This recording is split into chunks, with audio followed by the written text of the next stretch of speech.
Hello friends, स्वागत है आपका हमारे यूट्यूब चैनल स्टूडेंट नॉलेज में। दोस्तों, आज की इस वीडियो पे बात करेंगे 80 वर्ड प्रति मिनट की हिंदी डिक्टेशन संख्या 15 के बारे में, जो कि आने वाले सभी स्टेनोग्राफर एग्जाम के लिए बेहद महत्वपूर्ण है।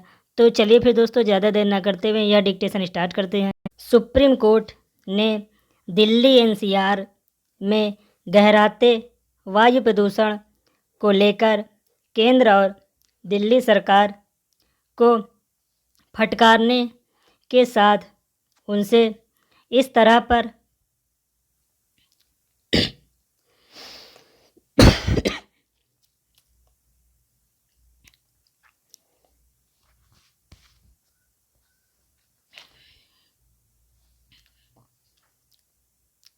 सुप्रीम कोर्ट ने दिल्ली एनसीआर में गहराते वायु प्रदूषण को लेकर केंद्र और दिल्ली सरकार को फटकारने के साथ उनसे इस मसले पर आपात बैठक बुलाने और उसमें ज़रूरी उपाय कर जिस तरह निर्णय लेने को कहा, उससे कुछ ठोस नतीजा निकलने की उम्मीद कम ही है।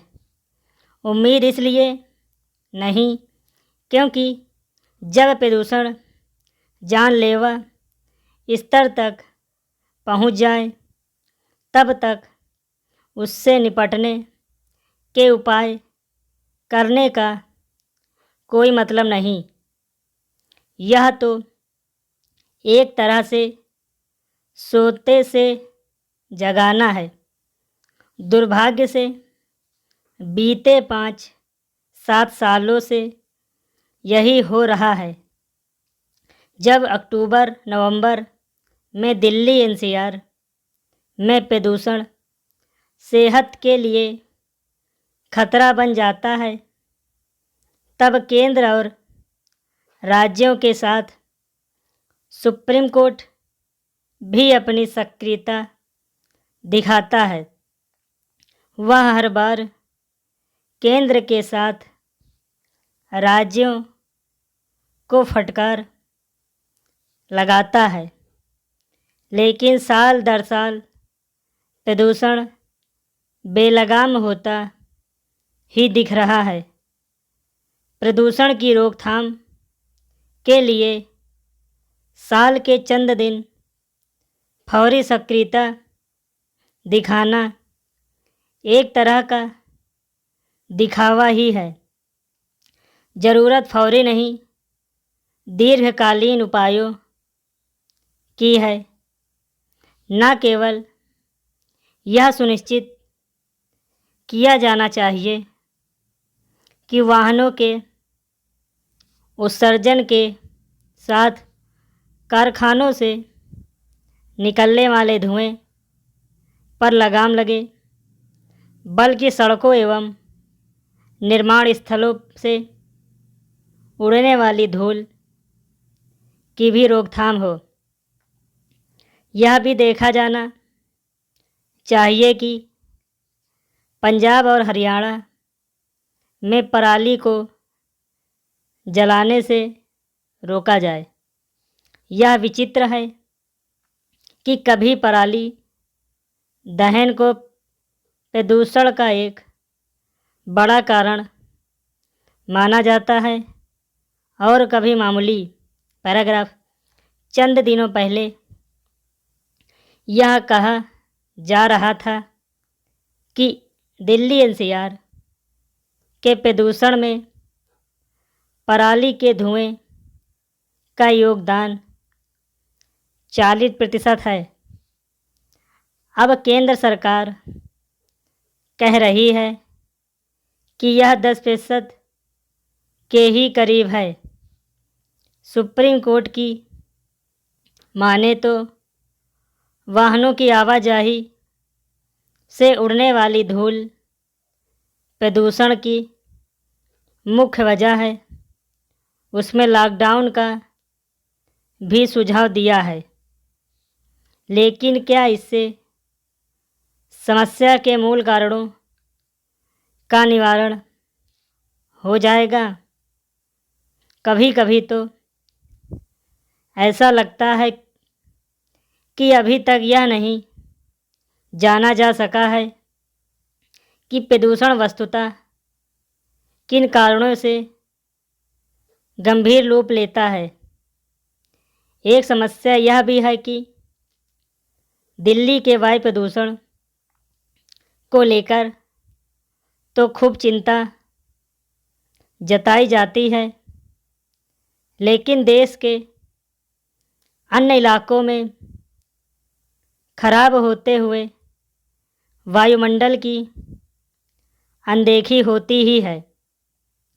नतीजा यह है कि सर्दियों में उत्तर भारत के एक बड़े इलाकों में प्रदूषण की गंभीर रूप धारण कर लेता है।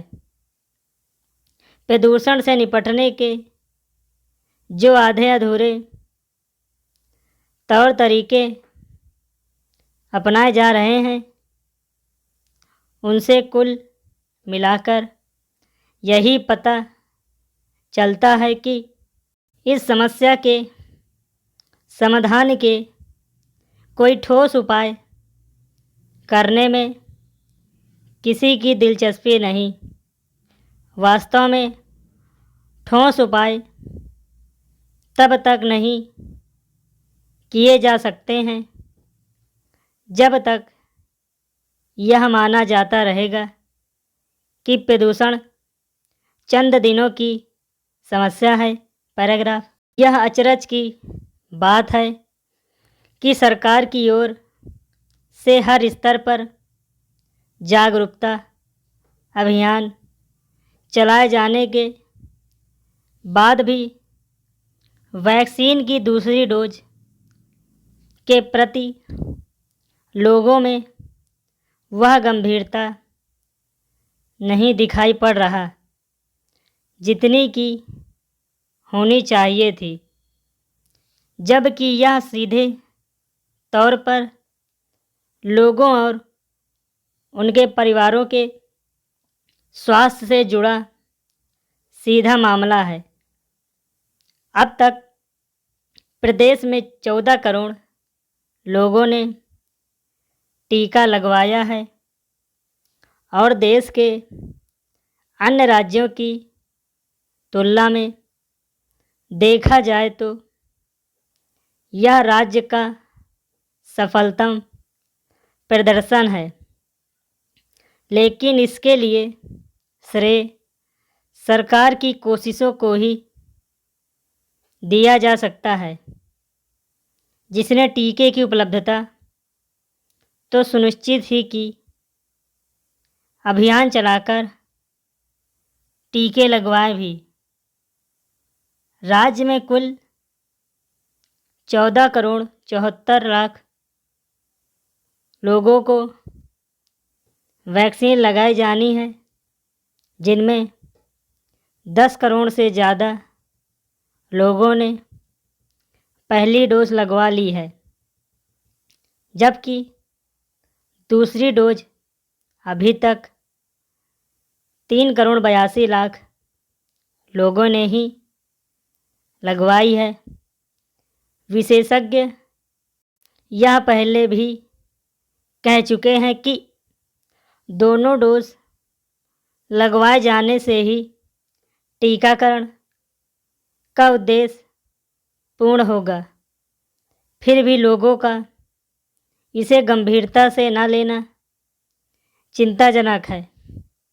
ऐसे क्षेत्र जहां बहुत ही कम टीकाकरण हुआ है, उन्हें चिन्हित कर टीके लगवाए जाएं तो शायद इसकी गति बढ़े, लेकिन पहली जिम्मेदारी तो लोगों की है कि वह खुद केंद्रों तक पहुँचे। पैराग्राफ। यह संतोष की बात है कि प्रदेश ने टीकाकरण में रिकॉर्ड बनाया है, लेकिन दूसरी डोज लगवाने के प्रति लोगों का गंभीर न होना चिंताजनक है। अपने स्वास्थ्य के प्रति चिंता लोगों के व्यक्तिगत जिम्मेदारी है और यदि इससे परिवार को भी खतरा है, तो यह जिम्मेदारी बढ़ जाती है। कोरोना के त्रासदी को भी सभी ने देखा है। इस दौरान किस तरह लोगों ने अपनों को खोया, यह भी लोगों ने देखा।